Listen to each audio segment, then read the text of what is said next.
Би ээжийнхээ нуужнахсан үлэмсэнд нугтаж ургасан цэцэг юм.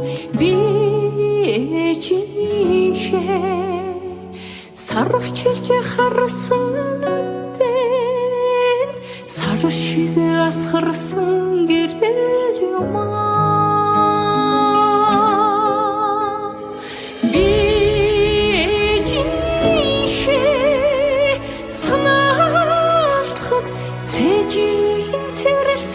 Нэгэн амсаас би ээжтэйгээ хамт байхын заяанд төрсөн хүмүүс